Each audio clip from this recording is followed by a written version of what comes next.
Hello, my name is Julia Lesnichy, and I'm a pastel and oil painter from Crozet, Virginia. Today I'm going to show you how I start and work on a winter landscape. I use my own um, photo reference for this, and I choose pastel matte. Um, Pastel matte paper, which is my favorite, and it's pretty large painting, 20 by 24 inches. And I started with uh, blocking in the dark shapes first, like it's kind of a pattern, all these patterns of dry grass in the snow. And I go for medium brown color. Uh, you can go for any color you like. It may be like burnt sienna or burnt umber, but not really dark. Don't use black at the very beginning. Just medium value uh, color, and yeah, I go for this is light ochre. Maybe the color is a little bit wrong on the video, but this is light, very light ochre. I show the distant grass, um, dry grass, and some, I think this is red, a bit of red ochre. So I paint very loosely. Uh, it's a very general view of the landscape. I don't go for details at this stage. Uh, it's good, just as you see, there is a small piece of pastel paper to the right from the painting, and you can try the colors. If you have doubts about any color, you just try it on that paper and see if these colors work for you or not. So I like pastel matte because pastel matte is a very thick paper, and it actually takes any uh, any I would say wetting sorry yes, wet technique very well, like water or rubbing alcohol. I use rubbing alcohol. In this painting I don't use any underpainting technique. I just put down colors really um, right away without any underpainting. Yeah, you see I can go for some purples in the distance and some greens. Um, this is a landscape. It's more. It was the photo was taken at the end of the day, about 3 hours till sunset. So the sun is going down to the horizon, and the sun is from the, I think that's shining from the right. Now I'm adding more orange, kind of light orange to the grass, and I'm adding this blue. It's actually not cerulean blue. It looks like more like cerulean, but it's not. It's more like closer to ultramarine blue, I guess. It's cooler than it looks. So it's basic shapes of shadows in the snow. Um, the sun is, yeah, is shining from the right to the left, so the shadows will be from the right to the left. Yeah, and I deepen uh, these blues and adding, I think, deeper blue, darker and more saturated blue, closer to the roots of the grass. And I think that you can go for any color. If you paint snow shadows, it may be more saturated, less saturated. It's totally arbitrary the way you see it. It's your choice of colors. It may be warmer, cooler. I go for uh, bright, kind of saturated colors in this painting, especially because we have this orange grass in the distance, and this orange or maybe a bit of ochre, all these colors will be balanced by you know different shades of blues in the shadow of the snow. And you can experiment with colors of the snow, of the shades, of the shadows on the snow, and the light too. So you can use various shades of ultramarine blue, then maybe cerulean blue. Yeah, I'm adding some cool blues in the distance. This is actually the distance snow. It's very light blue. It on the painting it looks like darker blue, but in real life it's very light, cool blue. Because I think that, and you know it, that all colors seem cooler in the distance, and uh, the light plains of the snow may seem cool, and they may seem also warm, but closer to this sunset time when there is more warm light on the snow. But this scene, I think it both snow shadows and light plains of the snow will be cool, except for maybe some uh, patches which will will be warm, as you will see later in this painting. Yeah, I'm keeping on working on you know, mid value shadows, adding some purple to the distant trees and to the roots of the grass. Uh,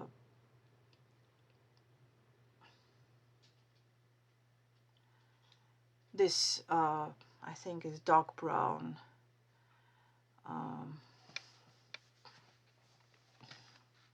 Very dark brown, like umber brown, burnt umber, sorry. And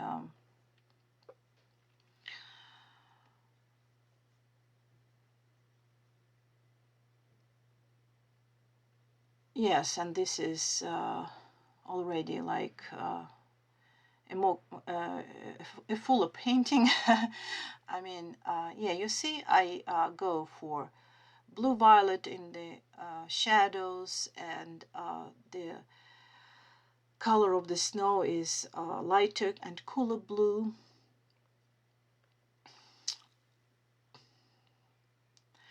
I also started adding more black, as you see, to the roots of the grass, to the parts of the grass which are in the shadow. And at this point, I think that you can start adding black, and also added black to the distant trees. And I'm adding warm color to the sky, which is warmer than the snow at this time of the day. And the snow is cooler, is lighter in value, and cooler.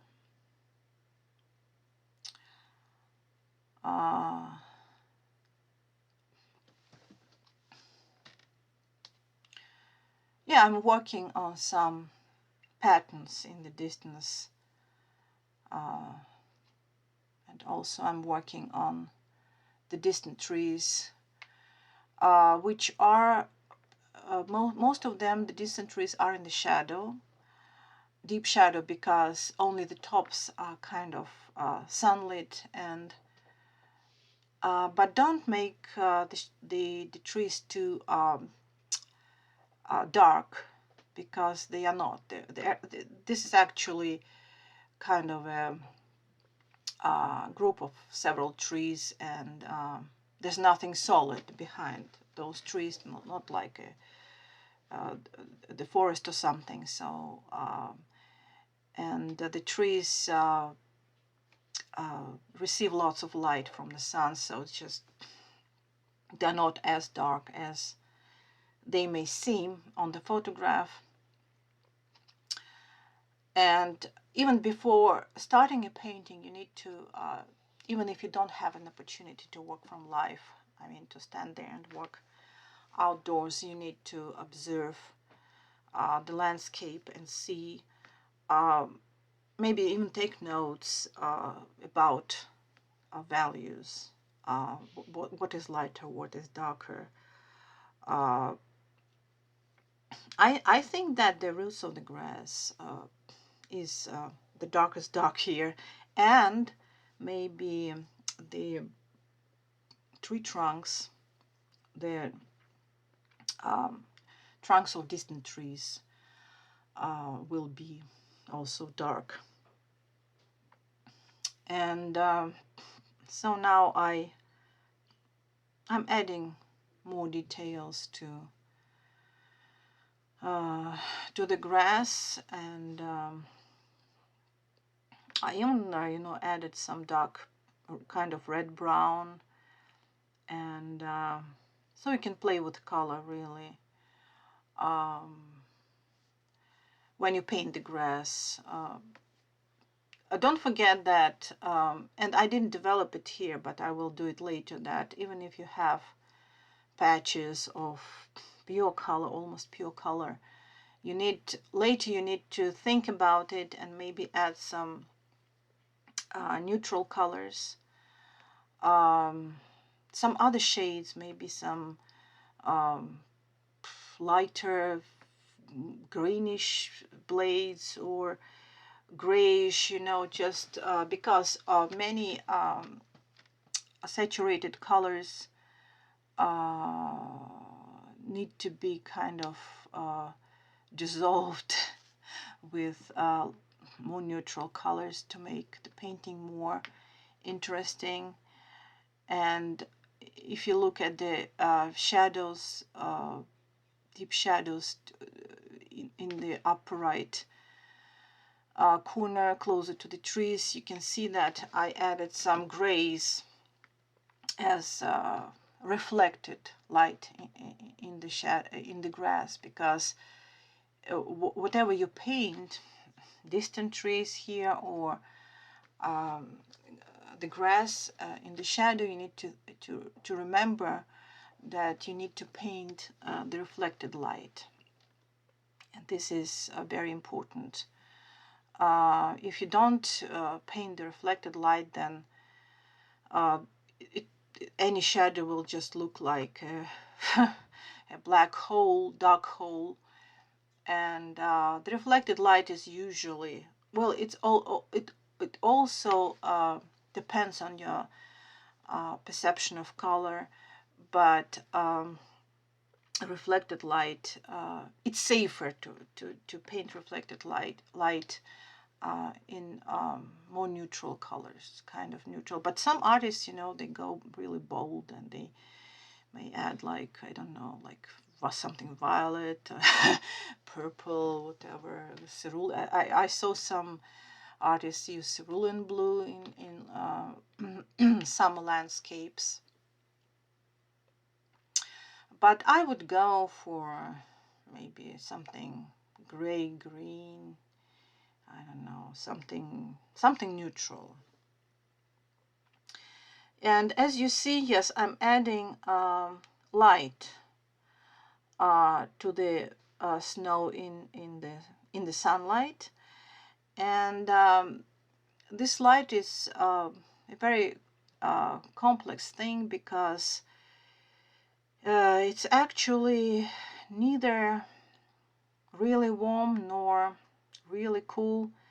So I think if we compare the light planes with the shadow, they are light, of course, in value and a little bit warmer. But still, if we compare them to the sky, they are cooler than the sky. And even I think that I used a bit of highlights, as you see in the left lower corner. I used some highlights on the snow, and those were really warm color, like, I don't know, a bit of warm yellow, like very light warm yellow. And also don't forget about reflected light in the snow shadow, like you see the largest, this blue area. And as you see, the kind of deep shadows, the shadows closer to the roots of the grass are darker, and the area further from the grass receives more light. This area is a bit lighter in value, and I think a bit warmer in value. This is the reflected light in the shadow, in the shadows of the snow. And when you paint these shadows, you need to remember that you need this reflected light. Actually, any shadow has reflected light, and it's very important to paint it. Either it is a shadow of an object, like upright plane, like a tree trunk, for instance, and some part of the tree trunk has this reflected light. And even if we look at the cast shadow, a shadow from the tree on the ground, on the grass, on the path, we need to remember that there is some reflected light in there too. So, and the shadow is very dark closer to the center. For instance, there is a standing tree, and the shadow will be darker closer to the tree trunk, and it will be less dark, and it receives more reflected light. The further it is from the tree trunk, the lighter it is in value. And also, I forgot to tell you that this is all about color temperature. And actually, before even starting a painting, you need to pick out the colors that you will use, and figure out the temperature of these colors, whether they are warm or cool. If you have several blues, decide for yourself what blues these are. Cool. If you compare them to each other, you see what color temperature they have, whether they are cool or warm. And the same with browns, purples. Like here I use some pink browns and warm purples, and I also use cool browns and black, which is cool, of course, and some dark greens, kind of olive green, which is warm. Olive green is warmer than the usual dark green. And it's a bit harder to define the temperature of neutral colors. But you can also see some kind of warm grays in the distance and warm neutral greens. So it's all about color temperature.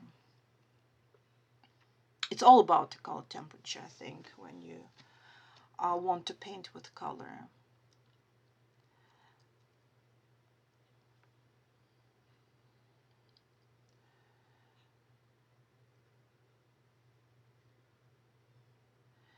And so I'm working on the distant trees now. Yeah, I see I'm adding more purple. In real painting, this purple is not that visible as here in the video. Maybe it's due to the light. And sorry for the quality of the video, because it's just my first experience and it's my old iPad where my camera is not good. Like, I didn't have a device to use my new iPad for this demo. But yes, you can see that I'm adding some purples. I'm playing with color more here. And even when you want to introduce any color, any new color to the painting, for instance, you think, oh well, I'll add purple, or I'll add mauve or something, right? Or just red, orange, or I don't know, some kind of green. Make sure that all these colors are repeated throughout the paint. If you introduce a new color, it needs to be repeated in the painting somewhere, maybe in the shadow. Now I'm adding blue, cool blues to the distant trees. And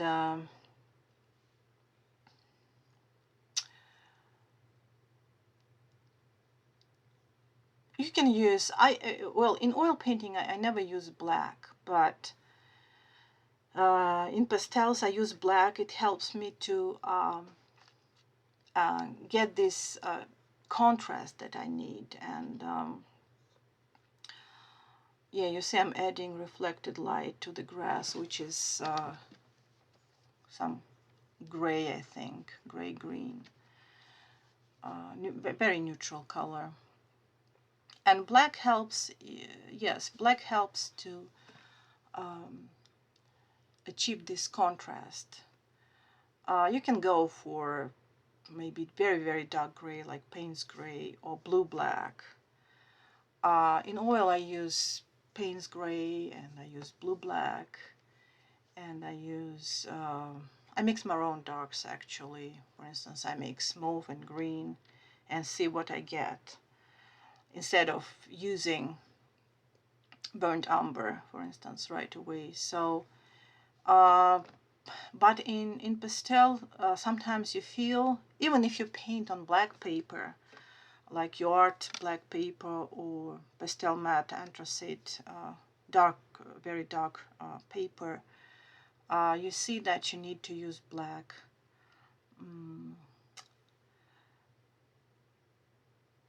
To have, yes, to see, to achieve this contrast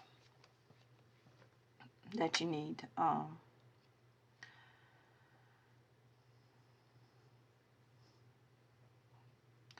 Yeah, I'm just working on some details, I think here. I just started working on some details. But you can see the whole picture. I will probably, I don't know, I still, I have it now, but I haven't finished it yet. And I'll show you the finished painting. Yes, and if we talk about a composition, we can say that it's just horizontal format. It's 20 by 24. You can go for a square format if you want to paint a scene like this. It will work really better. But I believe that a horizontal format is more dynamic than a square one. and it you know, even more emotional. And we have these diagonals that we have that the grasses create. Um, we have several diagonals, and we have the shadows coming from the right in a certain diagonals. So we I think that this composition is very dynamic in this sense. Uh,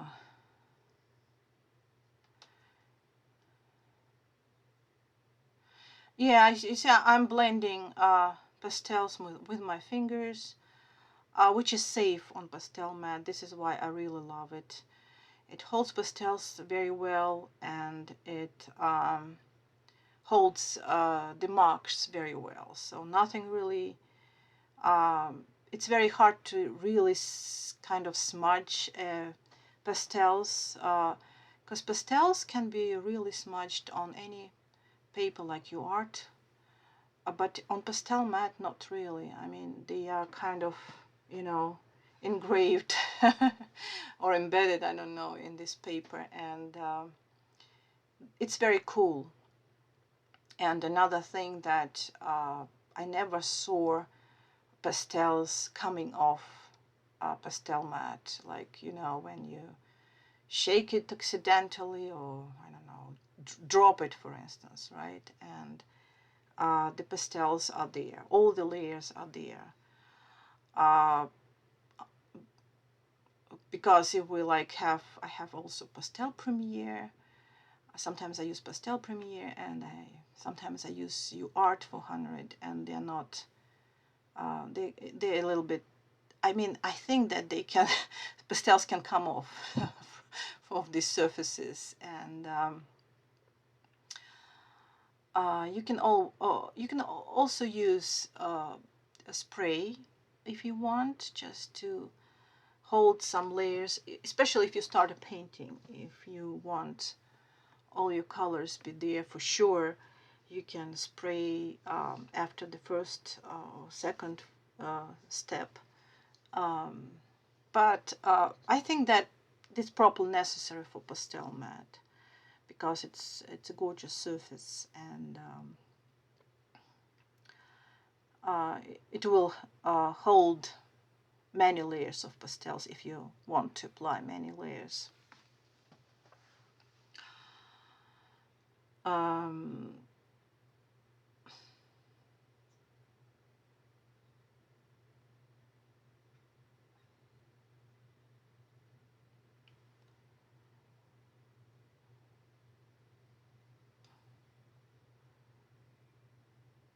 yeah, I'm adding, okay, I'm adding some, I think this is red, kind of red ochre, deep red. Not very bright, but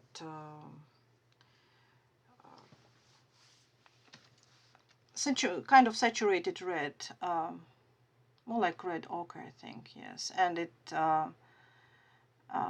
looks interesting here, and it adds more color to the grass. I'm also adding some shadows. You can actually work on this for a long time, you know, adding more details.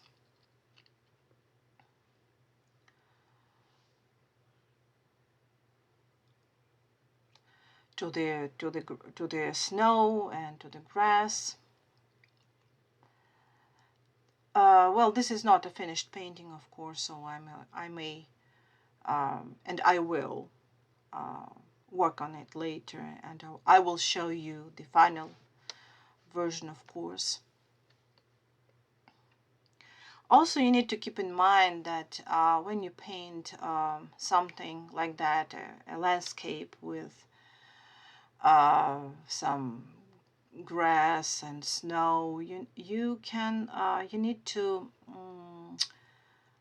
see some patterns of this grass and the snow, and you need to decide for yourself what do you need, more grass or more snow, uh, you know, in terms of the composition. I'm talking about composition. So I'm adding some really warm light to the sky, and some a little bit cooler blue to the top of the sky. So warm, actually warm sky closer to the horizon, and cooler sky to the top.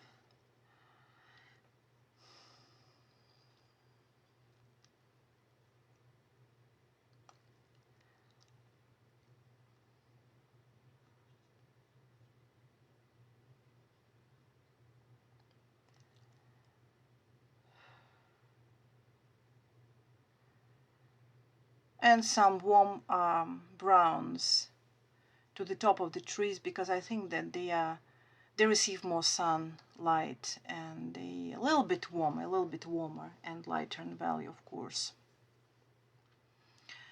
The darkest part of the trees is to the right, in the right upper corner. When there are some dense bushes or something. I don't remember exactly, but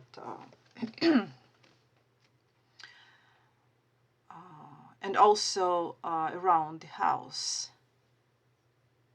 because this part of the trees around the house is in the shadow. And I think that I'm adding also even black or dark blue there.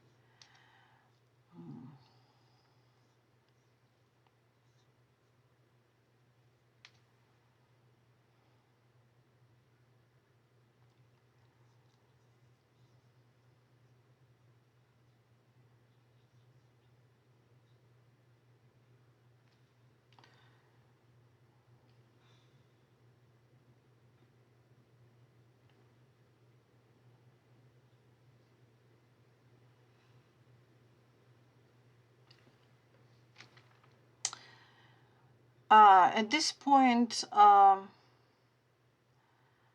think that I'm almost done with this initial. It's not even, it's probably, I'm somewhere in the middle of the painting, and I'm adding some colors to the shadows in the snow, and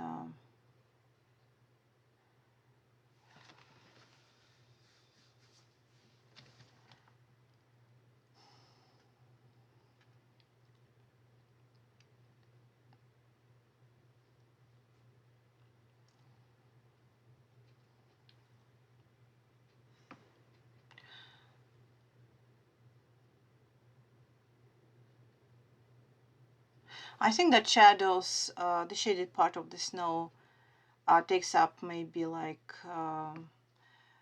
2/3 of the painting. Not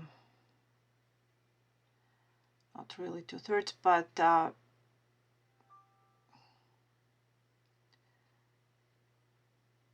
think that most of the painting is taken by the snow and the shadows. And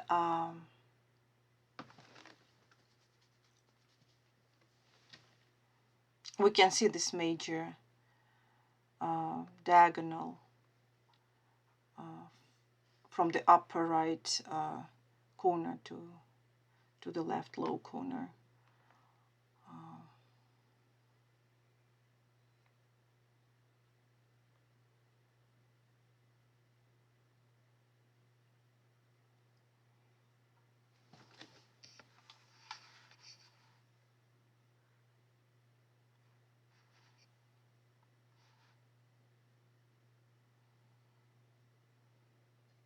I also added some violets. I remember I added some violets to the deeper shadows of the snow, just violet. not very dark, but medium value violet, which goes so well with the blue.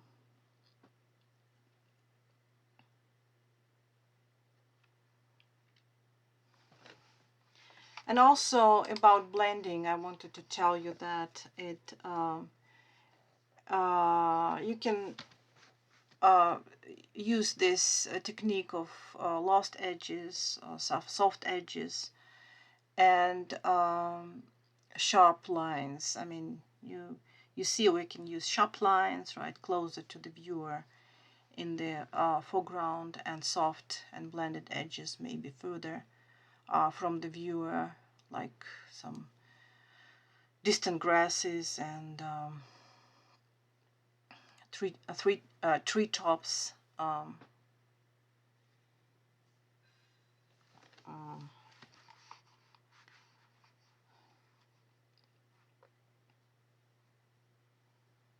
and I'm adding light. I'm adding light to the grass because it's just orange, light orange, medium valley orange, not very light orange, medium valley orange, and I'm adding even lighter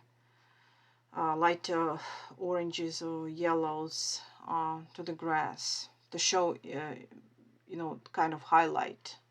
I'm highlighting the grass, and now I'm just adding more shadows in the snow.